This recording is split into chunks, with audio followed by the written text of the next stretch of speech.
안녕하세요. 네, 반갑습니다. 상담이라고 하면 보통 도움이 필요한 사람, 그러니까 내담자죠. 그리고 전문 훈련을 받은 상담자, 이 둘이 직접 만나서 함께하는 어떤 전인적인 학습 과정이라고 볼 수 있어요. 아, 전인적인 학습 과정이요? 그냥 문제 해결만 돕는 게 아니라는 뜻이군요. 그렇죠. 단순히 심리 기술만 쓰는 게 아니라 그 사람의 가치관이라든지 주변 환경, 현실적인 문제까지 아주 폭넓게 다루는 거죠. 실천 학문이라고도 하고요. 그렇군요. 그럼 상담의 핵심 목표는 뭐라고 할 수 있을까요? 가장 중요한 건 내담자가 자기 자신과 또 자신이 처한 환경을 더 잘 이해하도록 돕는 거예요. 그래서 궁극적으로는 스스로 좀 더 합리적이고 효과적인 행동을 하거나 중요한 의사결정을 내릴 수 있게끔 옆에서 도와주는 조력 활동인 셈이죠. 옆에서 도와주는 조력 활동. 네. 학자들마다 정의는 조금씩 다른데요. 예를 들어 로저스 같은 경우는 상담자가 내담자의 감정을 잘 받아주고 또 명확하게 해주는 그런 상호적인 과정을 되게 강조했어요. 아, 그 상호작용. 그러니까 상담자와 내담자 사이의 관계가 핵심이겠네요. 맞습니다. 상담을 이루는 가장 중요한 세 가지 요소가 바로 상담자, 내담자, 그리고 이 둘 사이의 상담 관계예요. 상담 관계. 네. 이 상담 관계라는 게 그냥 아는 사이 정도가 아니라 깊은 신뢰와 존중, 그리고 친밀감을 바탕으로 해야 해요. 이게 제대로 딱 서야 상담 목표를 향해서 같이 나아갈 수가 있거든요. 이게 잘 안 되면 사실 상담이 효과를 보기가 어렵죠. 그렇군요. 그 관계 속에서 상담이 구체적으로 어떤 기능들을 수행하게 되나요? 상담의 기능은 크게 네 가지 정도로 나눠볼 수 있는데요. 첫 번째는 교육 및 발달적 기능이에요. 교육과 발달이요? 네, 내담자의 행동을 좀 더 바람직한 방향으로 이끌어주고 또 심리적으로 성장하고 발달하도록 돕는 거죠. 특히 청소년기에는 자기 성장을 촉진하는 게 중요하잖아요. 아, 그렇죠. 그럼 두 번째는 뭔가요? 두 번째는 진단 및 예방적 기능이에요. 어떤 문제가 있는지, 부적응의 원인이 뭔지 진단하고 미리 적절하게 개입해서 더 큰 정신병리로 가는 걸 막는 거죠. 예방하는 역할이요. 성장도 돕고 문제도 예방하고. 그럼 이미 문제가 생긴 경우는요? 그럴 때 필요한 게 세 번째, 교정적 기능입니다. 바람직하지 못한 행동이나 생각을 바로잡도록 돕고 현실적인 삶의 문제를 해결할 수 있도록 지원하는 거죠. 교정적 기능. 마지막 네 번째는요? 마지막은 치료적 기능이에요. 심리적인 고통이나 부적응 증상이 있다면 그걸 좀 없애거나 완화시켜서 치유하는 데 중점을 두는 기능이죠. 네 가지 기능 모두 정말 중요하네요.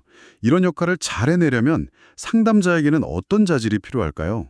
지식만 많다고 되는 건 아닐 텐데요. 물론이죠. 크게 인간적인 자질하고 전문가적인 자질, 이 두 가지가 다 필요해요.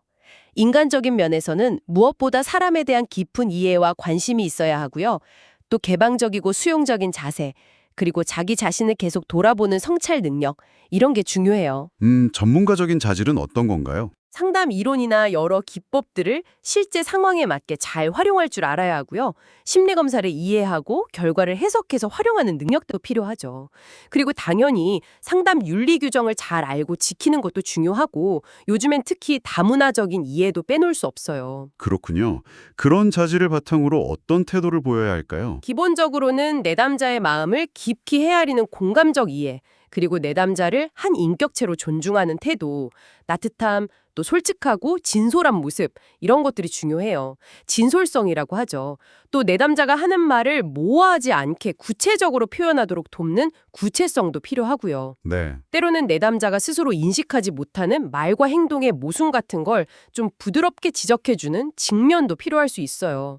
특히 청소년 상담 같은 경우에는 상황에 따라서 좀 더 적극적이고 지시적인 태도가 효과적일 때도 있고요. 아, 그렇군요. 상담자의 역할이 정말 다양하고 또 중요하게 느껴지는데 그렇기 때문에 윤리적인 부분도 굉장히 강조될 것 같아요. 아주 중요하죠. 상담 윤리는 내담자를 보호하는 가장 기본적인 장치이자 상담자에게는 길잡이가 되는 원칙이에요. 키치너 같은 학자들이 제시한 6가지 중요한 윤리 원칙이 있는데요. 6가지 원칙이요? 네. 첫째는 자율성 존중. 그러니까 내담자가 스스로 결정할 권리를 존중하는 거고요. 둘째는 선의.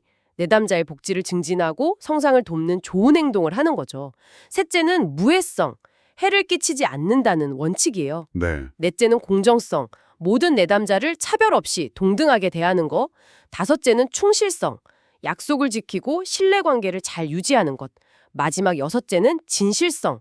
상담 과정 전체가 진실에 기반해야 한다는 겁니다. 자율성, 선의, 무해성, 공정성, 충실성, 진실성. 정말 기본적이면서도 중요한 원칙들이네요. 실제 상담 현장에서는 이것보다 더 복잡한 윤리 문제가 생길 수도 있을 것 같은데요. 맞아요. 가장 대표적이고 또 민감한 게 비밀 보장의 문제예요. 기본적으로 내담자의 사생활은 철저히 보호해야 할 의무가 있죠. 그렇죠. 하지만 예외적인 상황들이 있어요. 예를 들어 내담자 자신이나 다른 사람에게 심각한 위험이 예상될 때, 아동학대가 의심될 때, 또는 법원의 명령이 있을 경우에는 비밀 유지가 어려울 수 있다는 걸 상담 시작 전에 미리 알려줘야 해요. 이걸 비밀 보장의 한계라고 하죠. 특히 청소년의 경우에는 부모님이나 법정 대리인에게 알려야 하는 경우도 있고요. 아, 비밀 보정에도 한계가 있다는 점을 미리 알려야 하는군요. 또 어떤 점을 조심해야 할까요? 상담 관계 외에 다른 역할을 동시에 갖는 이중관계는 피해야 해요. 예를 들어서 친구나 가족을 상담한다거나 내담자와 사업적인 관계를 맺는다거나 하는 거요. 이게 상담의 객관성이나 효과를 해칠 수 있거든요. 네, 그럴 수 있겠네요. 학교 상담처럼 어쩔 수 없이 관계가 겹치는 상황도 있긴 한데 그럴 때일수록 더 신중해야 하고요. 또 중요한 게 상담자는 자기 능력의 한계를 알아야 해요. 아, 이건 내 전문 분야를 좀 벗어난다 싶으면 솔직하게 인정하고 내담자의 동의를 얻어서 더 도움을 줄 수 있는 다른 전문가에게 연결해 주는 것이 윤리적인 자세입니다. 그렇군요. 결국 상담자의 전문성만큼이나 이 윤리의식이 정말 중요하다는 말씀이네요.